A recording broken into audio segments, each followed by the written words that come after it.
ജയിലിൽ കിടന്ന് പോലീസിന്റെ തല്ലുടിയും കൊണ്ട് വെച്ചും വന്ന് കിടക്കുക.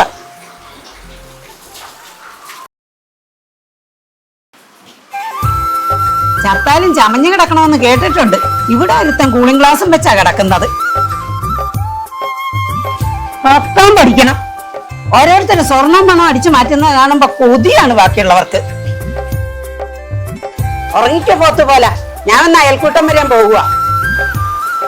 എഴുന്നേക്ക് മനുഷ്യ, കിടന്നുറങ്ങാതെ.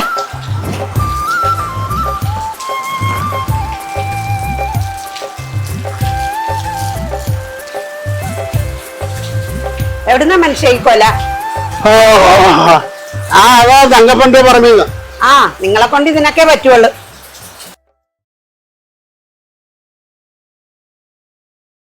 നേരം വെളുത്തിട്ട് ഇത്രയും നേരം ഈ കോഴിയൊന്ന് തുറന്നു വിടാൻ അങ്ങേർക്ക് സമയമില്ല.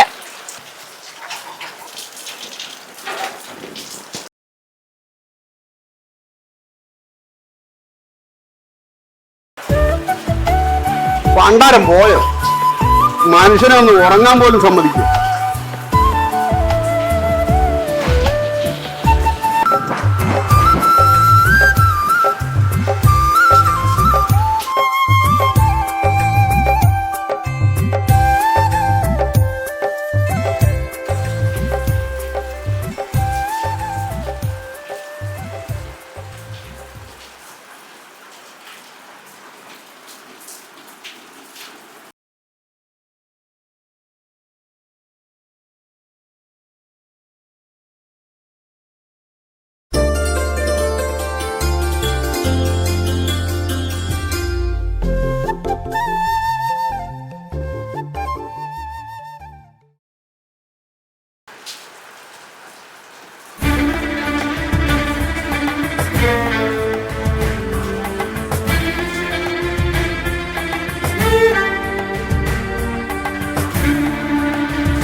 അമ്പിളി പോട്ടാ, അല്ലേ ആളാ. എന്നോട് മിണ്ടണ്ട. ഇന്നലെ ഉറക്കി കിടത്തിട്ട് പറയാതെ പോന്നില്ലേ? ഇന്നലെ അപ്പൂട്ടം പോന്ന പുറകെ തന്നെ കള്ളം കേസം വീട്ടിൽ വന്ന് സ്വർണവും പണവും എല്ലാം അടിച്ചോണ്ട് പോയി. അവനെ ഉണ്ടല്ലോ പോലീസ് പിടിച്ചോണ്ട് തല്ലി ചമ്മന്തിയാക്കി കളഞ്ഞു. ഇന്നലെ ചേട്ടൻ പോയി. അത് അപ്പൂട്ടനെ കാണാൻ ഞാൻ ഇങ്ങ് ഓടി വന്നത്. അമ്പിളി, ഞാൻ നിന്നെ ഹിപ്നോട്ടിസം ചെയ്തപ്പോൾ നീ ഉറങ്ങിപ്പോയി. നീ ഉറങ്ങുന്നതും നോക്കി ഒത്തിരി നേരം ഞാൻ നിന്നോട് ചേർന്നിരുന്നു. 2 വട്ടം ഞാൻ നിന്നെ കുലുക്കി വിളിച്ചു. എന്നിട്ടും നീ എഴുന്നേക്കാതെ വന്നപ്പോഴത്തേക്കും നിന്റെ കവളിൽ ഓരോ മുത്തം തന്നു. എന്നിട്ട് ഞാൻ അറിഞ്ഞില്ലല്ലോ. നീ നല്ല ഉറക്കത്തിലായിരുന്നു. എന്നെ ഒന്ന് വിളിച്ചുണർത്താൻ പാടില്ലായിരുന്നോ? നീ ഉറങ്ങിക്കോട്ടെ എന്ന് വിചാരിച്ചാ ഞാൻ പോന്നത്. ഞാനേ കണ്ണു വന്നപ്പോ അപ്പോട്ടനെ കാണാനില്ല. എല്ലാം എനിക്കറിയാം അപ്പോട്ടാ. ഞാൻ സ്നേഹിക്കുന്നതിന്റെ 1000 മടങ്ങ് അപ്പോട്ടൻ എന്നെ സ്നേഹിക്കുന്നുണ്ടെന്ന്. കൊച്ചിലെ മണ്ണപ്പൻ ചുട്ട് കളിച്ചതും, സ്കൂളിൽ ശ്രീകൃഷ്ണലീല ആടിയതും, കോളേജിലെ കർഷക ഡാൻസ് കളിച്ചതും ഓർമ്മയുണ്ടോ?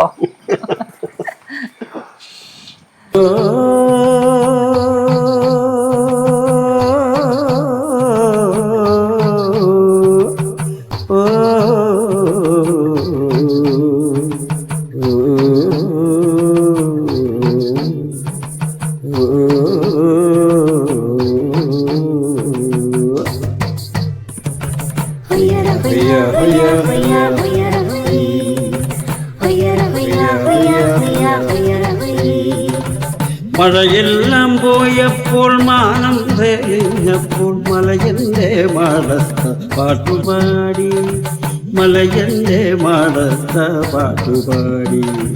മഴയെല്ലാം പോയപ്പോൾ മാനം തെളിഞ്ഞപ്പോൾ മലയന്റെ മാടത്ത പാട്ടുപാടി, മലയന്റെ മാടത്ത പാട്ടുപാടി.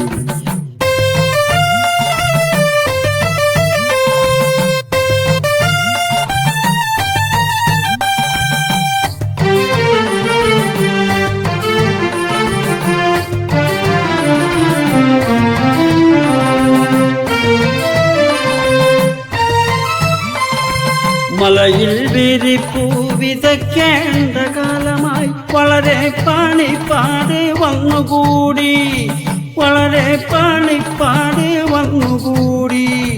ഉരുകുവാൻ രാവിലെ പോകും മാലയനും പിണകിയും പോലെ കോളന്തിയാവും, മഴകിയും പോരും കോളന്തിയാകും. മലയിൽ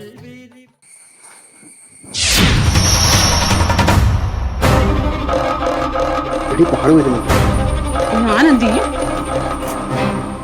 നീ പുറകെ നിന്നാ പോരിക. ഇതിനടിയിലേക്ക് എടുത്തു പെട്ടെന്ന് പെട്ടെന്ന് അതിനടി കയറി കയറി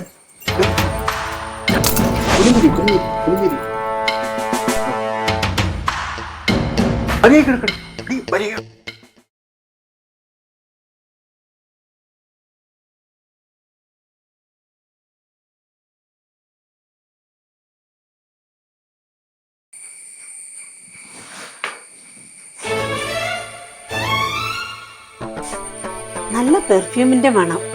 ആരാ കൂട്ട വന്നത് ഇവിടെ? ആരെങ്കിലും വന്നോ? വന്നോന്ന് ചോദിച്ചാ വന്നു, പോയോന്ന് ചോദിച്ചാ പോയി. ആരാ കൂട്ട വന്നത്? എന്റെ ഒരു കളിക്കൂട്ടുകാരി എന്നെ കാണാൻ വന്നിരുന്നു. ഞങ്ങൾ അങ്ങനെ ആട്ടവും പാട്ടവുമായിട്ടൊക്കെ നിന്നപ്പോഴാണ് നിന്റെ വരവ്. നിന്നെ കണ്ടതോട് പോയി. നിങ്ങൾ ഇങ്ങനെ ആട്ടവും പാട്ടും ഒക്കെ ആയിട്ടിരുന്നോ? എനിക്ക് അടുക്കള 100 കൂട്ടം പണിയുണ്ട്, ഞാൻ പോവുക.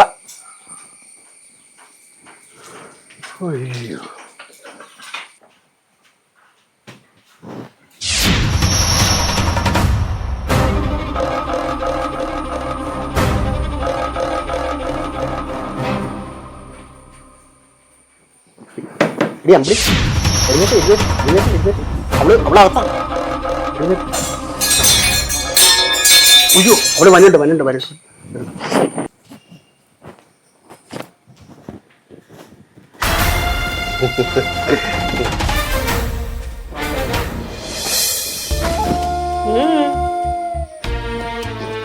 നീ എന്താടി ഒരു വല്ലാത്ത നോട്ടം നോക്കണേ?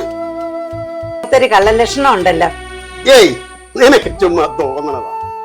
മഴ ഇപ്പൊ വരും. ആ അഴ കിടക്കുന്ന തുണിയല്ല ഒന്നെടുത്തേ.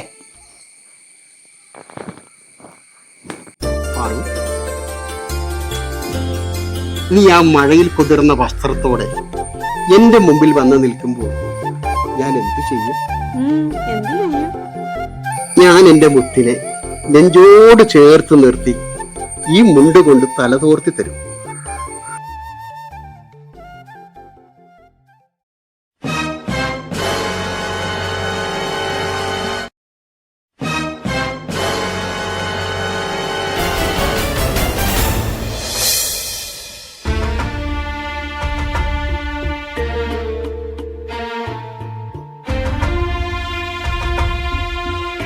മതി തല തോർത്തിയത്.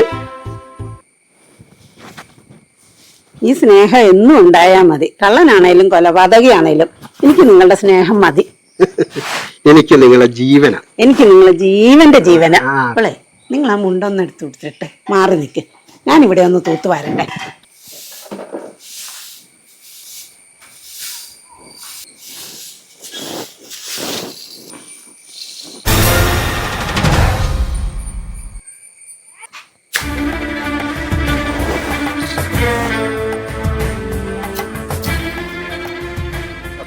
എടാ കള്ളം കേശവ,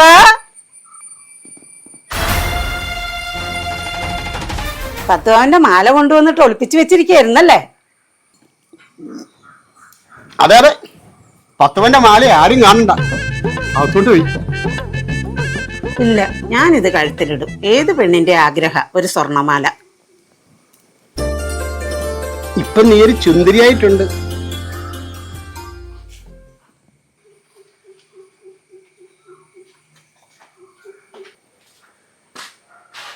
മാങ്കുളത്ത് അമ്പിളിയല്ലേ ഇവിടുന്ന് പോയത്? അവർക്ക് തന്നെ ഇവിടെ കാര്യം. ഏതമ്പിളി? പിന്നെ അതും ഇതൊന്നും പറയാൻ നിൽക്കണ്ട കേട്ടോ, പറഞ്ഞേക്കാം. സജീവ, ആവശ്യമില്ലാത്ത കാര്യമൊന്നും നീ സംസാരിക്കണ്ട കേട്ടോ. അല്ലേ, ഞാൻ എന്റെ കണ്ണുകൊണ്ട് കണ്ടത് അവൾ ഇവിടുന്ന് ഇറങ്ങി പോകുന്നത്. അല്ലേ, ഞാനൊരു കാര്യം പറഞ്ഞേക്കാം. ഒന്നാമത് പോലീസും കോടതിയായിട്ട് കയറി ഇറങ്ങി നടക്കുക. ഇനി പെണ്ണുകേസ് മാത്രമേ ബാക്കിയുള്ളൂ. നീന്റെ പണി നോക്കി പോടാ. അല്ലേ ഇത് അമ്പിളിയുടെ മാലയല്ലേ, ഇതെങ്ങനെ നിന്റെ കഴുത്തിൽ വന്ന്? ഞങ്ങളുടെ കുടുംബകാരത്തിൽ ഇടപെടേണ്ട കാര്യം നിനക്കില്ല, നിനക്ക് പോവാം. അല്ലേ ഞാൻ കണ്ടത് പറഞ്ഞതേ ഉള്ളു, നിനക്ക് ഇഷ്ടപ്പെട്ടില്ലെങ്കിൽ അത് തിരിച്ചെടുത്തോ. ഞാനും അശോകൻ കൂടെ പോയ ആ മാല വാങ്ങിയത്. ദേ കൂടുതൽ വർത്താനം ഒന്നും പറയണ്ട, വന്ന വഴി പോകാൻ നോക്ക്. അപ്പോഴേ എന്റെ മോളെ കല്യാണം എടുത്തു, നിന്റെ ഈ കുറെ സ്വർണ്ണം ഉണ്ടെന്ന് നീ എന്നെ ഒന്ന് സഹായിച്ചു പറ്റുള്ളൂ കേട്ടോ. 20,000 സ്വർണം നീ എനിക്ക് തരണം. 10 ലക്ഷം രൂപ ഞാൻ രൊക്കം തരാം, ബാക്കി പൈസ കല്യാണം കഴിഞ്ഞ ഉടനെ തരാം.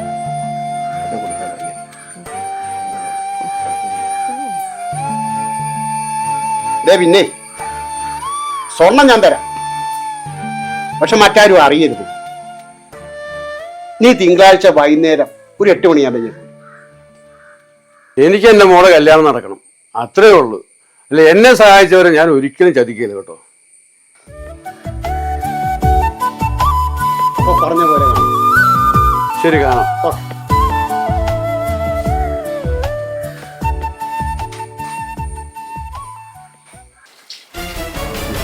കൊണ്ട്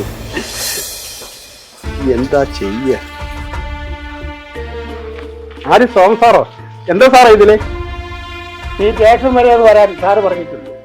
വൈക്കത്തൊരു വീട് കുത്തി തുറന്ന് കുറെ രൂപയും ആഭരണം പോയിട്ടുണ്ട്. അത് നീയാണോ എടുത്തെന്ന് അറിയാൻ വേണ്ടി.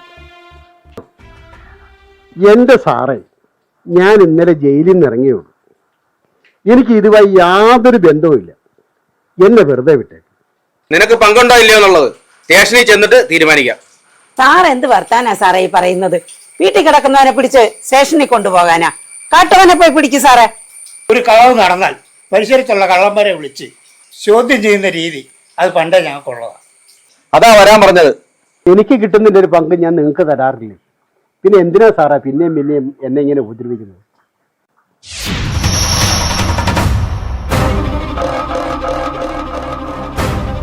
എന്താണ് അതിന്റെ കയ്യിലൊരു പൊതി? ഒന്നുമില്ല സാറേ, അത് വേറെ സാധനം. ഞാനതൊന്ന് നോക്കട്ടെ. അങ്ങനെ നോക്കണ്ട സാറേ, ആവശ്യമില്ലാതെ പണി കാണിക്കരുത് കേട്ടോ.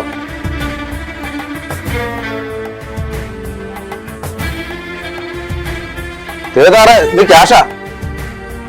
ഇത് എത്ര രൂപയാണ്? ഇത് എവിടെ നിന്ന് അടിച്ചു മാറ്റിയ? സത്യം പറഞ്ഞു. ഒരാളോട് കടം മേടിച്ച പൈസ സാറേ.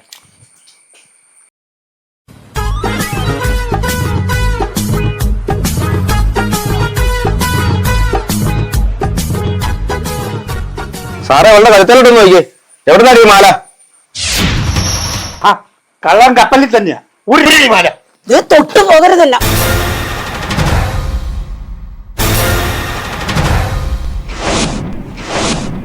കട്ടതും മോഷ്ടിച്ചതൊന്നുമല്ല, എന്റെ മാലയാ. അറമാരെ, ദയവ് ചെയ്ത് ഞങ്ങളെ വെറുതെ വീട്, എങ്ങനെയെങ്കിലും ജീവിക്കാൻ സമ്മതിക്കും. നീ താടി വരുവാ, നീ മാറി നോക്കി, ഞാൻ കാണിച്ചു തരാം കളി.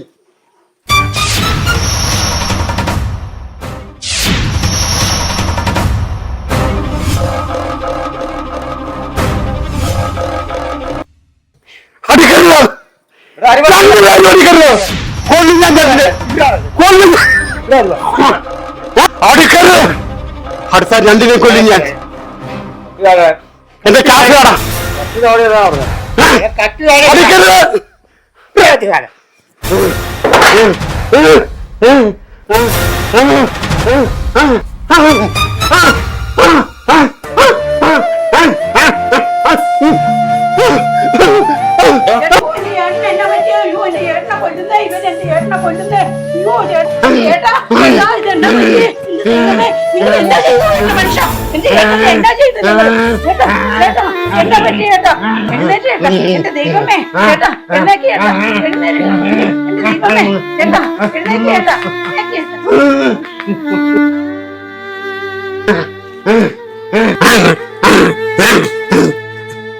അവര് പോയോടി, അവര് പോയി. നമ്മുടെ കളി